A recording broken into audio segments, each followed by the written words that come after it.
بسم اللہ الرحمن الرحیم۔ السلام علیکم جماعت نہم اور دہم۔ آج ہم نظم نعت کے اشعار کی تشریحات کریں گے۔ پچھلی کلاس میں نے آپ کو شاعر کا تعارف اور مرکزی خیال اور مثالی بلند خوانی پیش کی تھی۔ آج ہم تشریحات کریں گے۔ جتنے اشعار ہیں ان اشعار کی تشریحات میں آپ کو بتاتی جاؤں گی اور آپ نے اس کو کاپی ڈاؤن کرنا ہے۔ اور جیسا کہ بچوں آپ کو معلوم ہے کہ سارا سلیبس تو مکمل کروا چکی ہوں میں، لیکن چونکہ اب ہم ریویژن سٹارٹ کر رہے ہیں، فزیکل کلاسز آپ کی نہیں ہو رہی ہیں، تو آن لائن کلاسز میں آپ کو پڑھنے کا ایک بار سے پھر موقع مل رہا ہے تاکہ آپ بار بار اس کو ریوائز کر لیں۔ ٹھیک ہے، یہ آپ کا اعادہ ہو جائے گا تاکہ آپ جو ہے تشریحات اور ہر چیز کو اچھی طریقے سے سمجھ لیں، ذہن نشین کر لیں۔ کسی کے پاس کسی وجہ سے کوئی کام نہیں تھا یا وہ غیر حاضر تھے ان دنوں، تو ان کے پاس کام بھی آ جائے گا، وہ کام بھی نوٹ ڈاؤن کر لیں گے۔ تو کروانے کا مقصد صرف اور صرف یہی ہے کہ آپ کی جو ہے گھر بیٹھے ایگزام کی تیاری ہو جائے۔ بار بار پڑھیں گے، بار بار لکھیں گے تو آپ کو تمام چیزیں جو ہیں وہ ازبر ہو جائیں گی۔ ٹھیک ہے بچوں، تو پھر میں آغاز کرتی ہوں تشریحات کا۔ تو سب سے پہلے آپ نے شعر کاپی ڈاؤن کرنا ہے۔ تو پہلا شعر ہم لیتے ہیں۔ پہلا شعر لکھ لیجئے۔ خلق کے سرور شافع محشر صلی اللہ علیہ وسلم، مرسل داور خاص پیمبر صلی اللہ علیہ وسلم۔ حوالہ کی ہیڈنگ دیجئے، ٹھیک ہے، اور حوالہ لکھیے۔ مندرجہ بالا شعر نصاب میں شامل نعت سے لیا گیا ہے جس کے شاعر امیر مینائی ہیں۔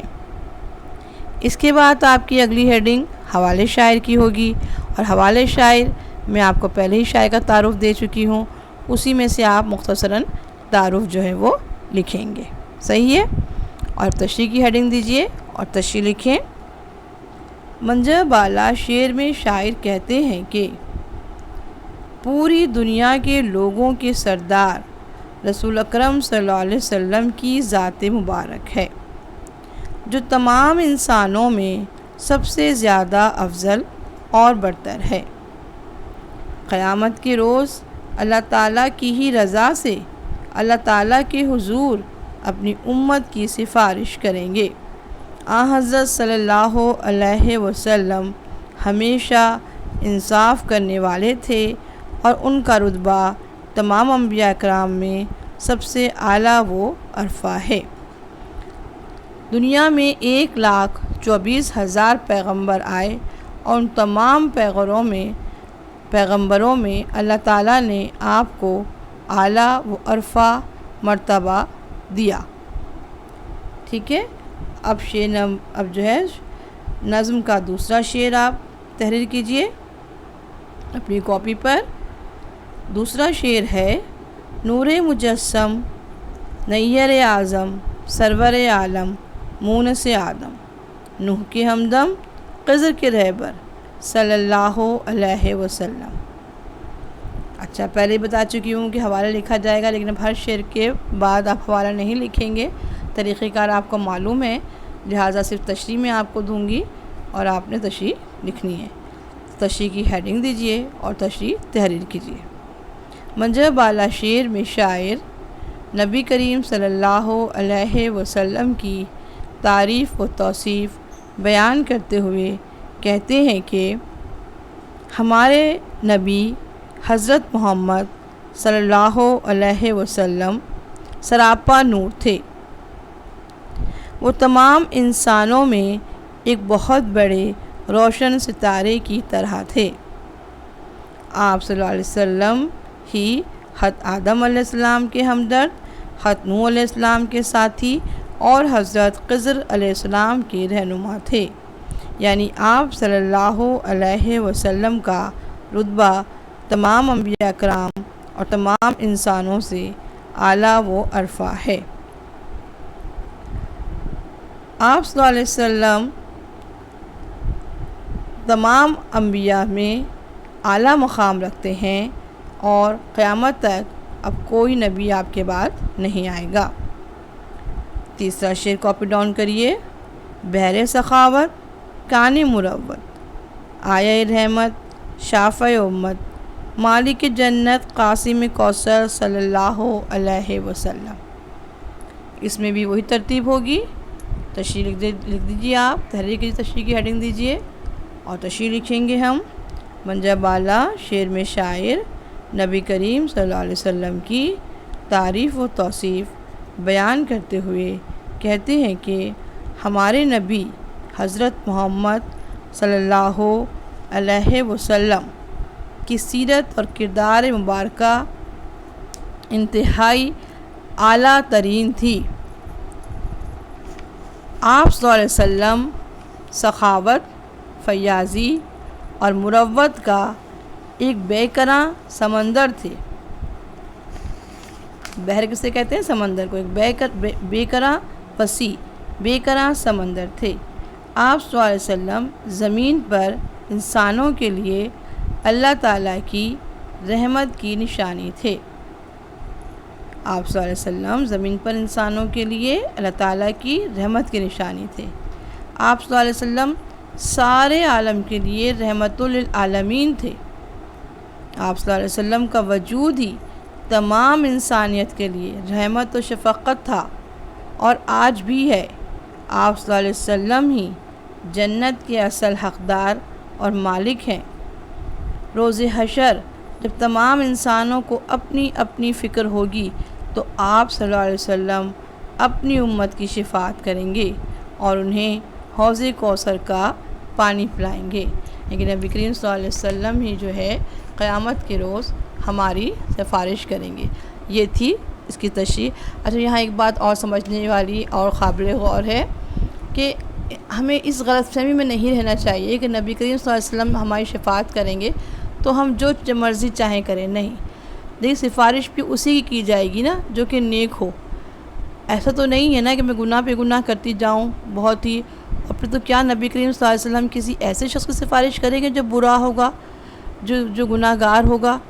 بالکل بھی نہیں۔ وہ اللہ سے کیسے سفارش کریں گے؟ وہ سفارش انہی کی کریں گے جو نیک ہوں گے، جو ٹھیک ہے انسان خطا کا پتلا ہے، غلطیاں کوتاہیاں ہر انسان سے ہوتی ہیں، تھوڑی بہت جو غلطیاں ہوں گی وہ کوتاہیاں ہوں گی وہ تو معاف کی جا سکتی ہیں کہ اللہ تعالیٰ غفور الرحیم ہے۔ لیکن ایک ایسا شخص جو بہت ہی گناہ گار ہے، وہ اسلام کے اصولوں پر دن پر نہیں چلتا اور بس وہ یہی سوچ کے سمجھ لے کہ جی میری شفاعت میں تو امتی ہوں اور میں اس نبی کریم صلی اللہ علیہ وسلم میری شفاعت کروا دیں گے، ایسا نہیں ہے نا بچوں؟ تو ہمیں اپنا عمل سدھارنا ہے، ہمیں اپنے آپ کو نبی کریم صلی اللہ علیہ وسلم کی سنت پر چلانا ہے، تبھی تو ہم اس مرتبے پر پہنچیں گے۔ تو یہ ہمارا کام ہے۔ تشریح تو آپ کر چکے، یہ میں ایک طرح سے مفہوم آپ کو سمجھا رہی تھی الگ سے کہ اس کو مد نظر رکھنا چاہیے۔ اچھا، اس کے بعد جو ہے آپ اگلا شعر کاپی ڈاؤن کریے۔ اگلا شعر جو کاپی ڈاؤن کریں گے آپ تحریر کر لیجئے اور وہ چیزیں سمجھ لیجئے، سمجھ کے پڑھیں گے تو آپ کو جو ہے آسانی سے ہر چیزیں یاد ہوتی جائیں گی، ٹھیک ہے نا؟ اچھا، اب اگلا شعر ہے چوتھا شعر۔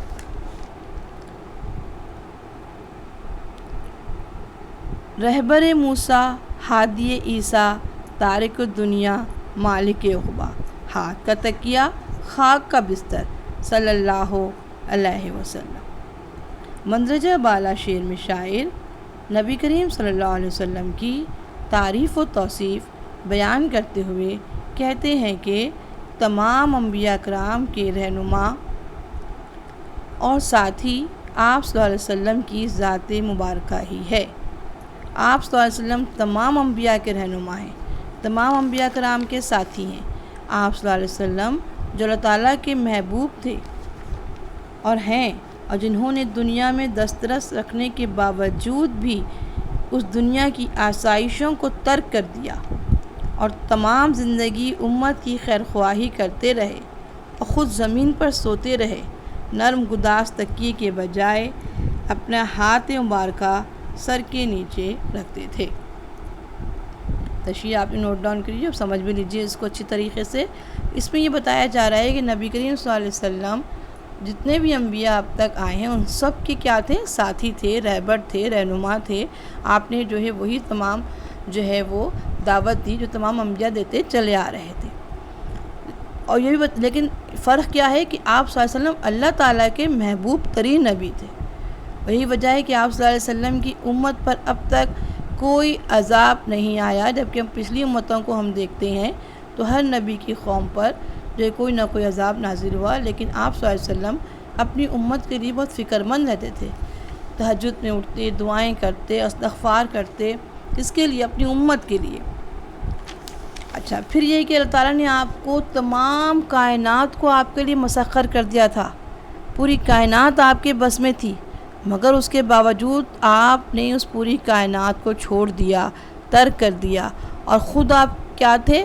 بادشاہوں کے بادشاہ ہونے کے باوجود آپ کے سر کے نیچے کیا تھا؟ تکیہ نہیں ہوتا، بلکہ آپ اپنے ہاتھ کو تکیہ بنا کر سوتے تھے۔ ٹھیک ہے، انتہائی سادہ ترین زندگی آپ گزارتے تھے، اتنے بڑے نبی ہونے کے باوجود، بادشاہوں کے بادشاہ ہونے کے، کیا چیز کی آپ کو کمی تھی؟ آپ جو چاہتے حاصل کر سکتے تھے اللہ تعالیٰ سے، مگر آپ کو صرف اور صرف امت کا غم تھا، امت کے لیے پریشان تھے آپ، اور اپنے لیے تو آپ کو کچھ بھی نہیں چاہیے تھا، ہے نا؟ اچھا، اب آ جائیے شعر، 5ویں شعر کی طرف۔ 5واں شعر تحریر کیجیے۔ مہر سے مملو ریشہ ریشہ، نعت امید اب اپنا ہے پیشہ، ورد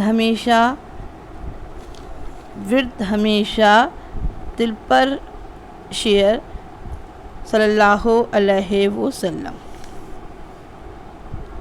اچھا، اب یہ چونکہ آخری شعر ہے، آخری شعر کی تشریح ویسے ہم نہیں کرتے کیونکہ وہ نہیں آتی، اور کیونکہ شاعر اس میں اپنا تقلص استعمال کرتے ہیں۔ تقلص والا شعر کون سا کہلاتا ہے؟ مقطع کہلاتا ہے۔ تو مقطع کی شعر کی تشریح ہم نہیں کرنی، آپ چاری اشعار کی تشریح کریں گے، 5ویں شعر کی تشریح آپ کو کرنے کی ضرورت نہیں ہے۔ ٹھیک ہے، تو 5واں شعر آپ کی تشریح نہیں کریں گے۔ ہاں، سمجھنے کے لیے میں صرف سمجھا سکتی ہوں آپ کو کہ آپ صلی اللہ علیہ وسلم کی ذات مبارکہ تمام انسانوں خصوصاً مسلمانوں کے لیے سراپا رحمت و شفقت تھی۔ آپ صلی اللہ علیہ وسلم کی رگ رگ انسانیت اور مسلمانوں کی خیرخواہی، محبت اور شفقت سے لبریز تھی۔ آپ صلی اللہ علیہ وسلم کا عمل، کردار اس بات کا مظہر تھا کہ شاعر رسول مقبول صلی اللہ علیہ وسلم کی عقیدت و محبت سے سرشار ہو کر کہتا ہے کہ میں کیوں نہ آپ صلی اللہ علیہ وسلم کی نعت کہنے کو اپنا پیشہ بنا لوں، شاید اس بہانے میری مغفرت ہو جائے، اور میں اور میرا دل ہر وقت آپ صلی اللہ علیہ وسلم پر درود و سلام بھیجتے رہیں۔ ٹھیک ہے بچوں، یہ تو آخری شعر تھا جو کہ مقطع کہلاتا ہے، اور اس کی تشریح ہم اشعار کے تشریح کے لیے نہیں آتا، لیکن میں نے آپ کو معنی سمجھا دیے ہیں، اس کے مفہوم سمجھا دیا ہے۔ اب مجھے اگلی کلاس تک کے لیے اجازت دیجیے۔ اللہ حافظ۔